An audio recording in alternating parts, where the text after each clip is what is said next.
Hello, and welcome to Spotlight on LT. I'm your host, Alan Govic, and with me today is Scott Wilkinson, one of the members of the LT Underground newspaper, the Blasphemous Pig, that is distributed here around the campus.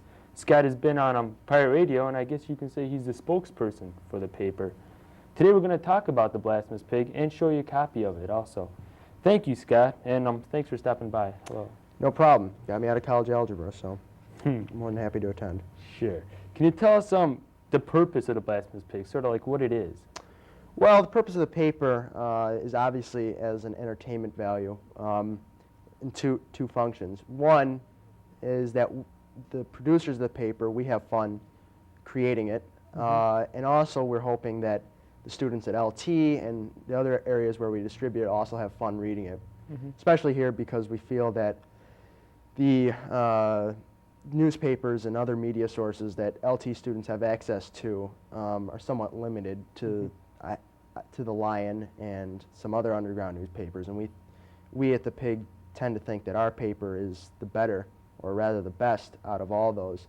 So we hope that the people, the readers, enjoy our paper, and we hope that that's their number one choice. Can you tell us where did you get the name Blasphemous Pig? Well, I didn't make it up. My friends, who are also obviously involved in the paper, we started the name because this is a joke. We would call each other names like Blasphemous Pig or Sodomous Dog or something like that, and it just sounded like a good name for a paper. And we figured, hey, what the heck? Let's go ahead and name the paper the Blasphemous Pig. Can you roughly tell us how many people on the staff? Maybe give us a number. Well, I would say about a half dozen, about six.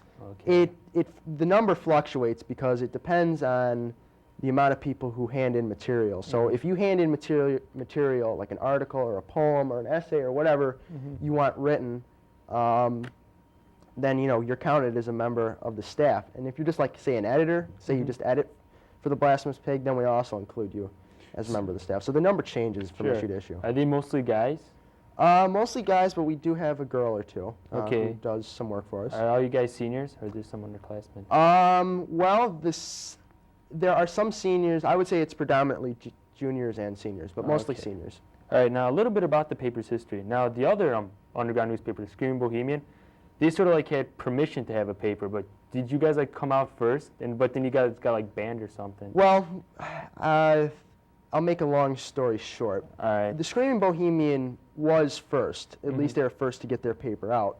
Though one of our friends, a friend of the Pig, had an idea at the beginning of this year to make an underground paper. And he was kind of lazy, so he never got around to actually doing the paper. It was just an idea. So from what I know, the people on the Screaming Bohemian, I'm not saying they stole his idea or anything, but they took his idea. They thought it was a good idea. They went ahead and did their own paper. And I don't know how many issues they did, but by about December or so of last semester, November, we figured that, well, let's go ahead and do our paper now too. And before we got a chance to distribute it, it got banned by the school. What's the difference between you and your paper and the Screaming Bohemian?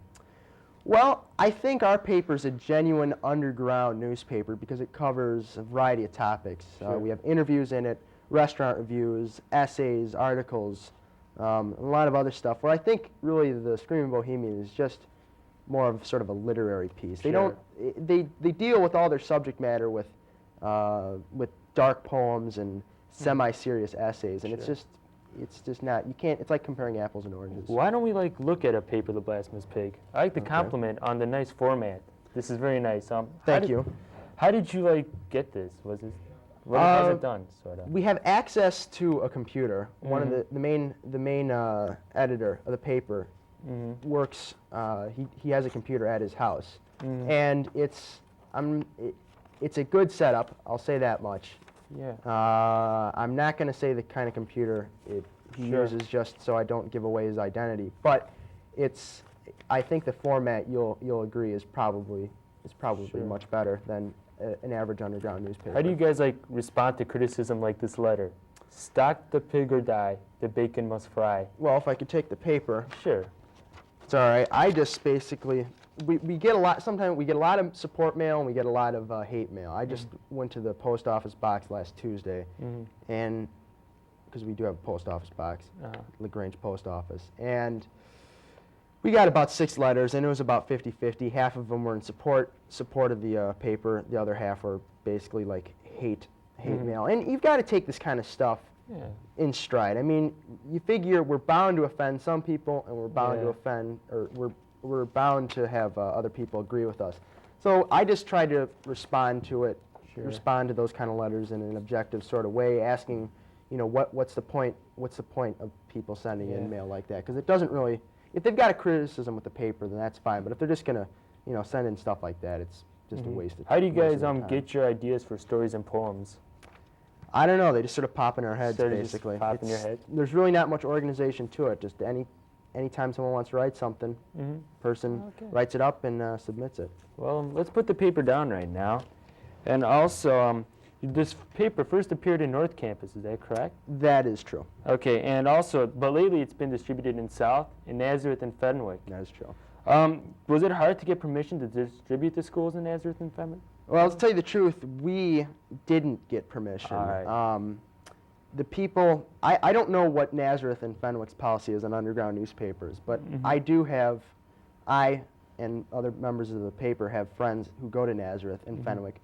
We just gave copies to our friends who expressed interest in distributing them there, and once they volunteer to do that, they're pretty much on their own in regards to how they handle, whether underground newspapers are against the rules. But I haven't heard anything from either school about any negative reaction, so they go ahead and distribute them. And would you like to distribute them to other schools also?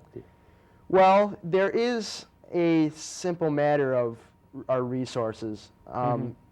We have, last issue we made about 400 copies for issue number 2, and issue number 1 we made about 200.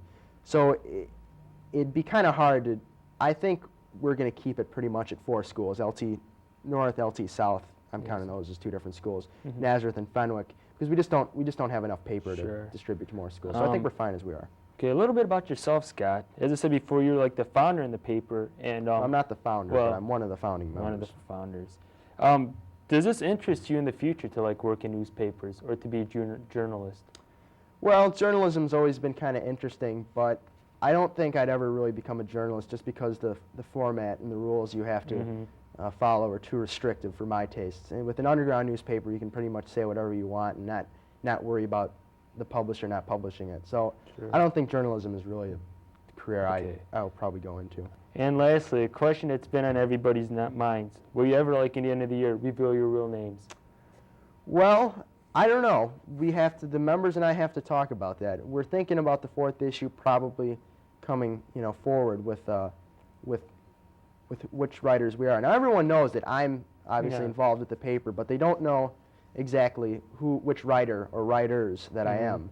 So for now we'd like to remain anonymous because I think that adds a certain quality to our paper. Sure. Well, that's all the time we have on for Spotlight and LT. Thank you again, Scott, for being on the show. No problem. Up in the morning and out to school. The teacher is teaching the golden rule.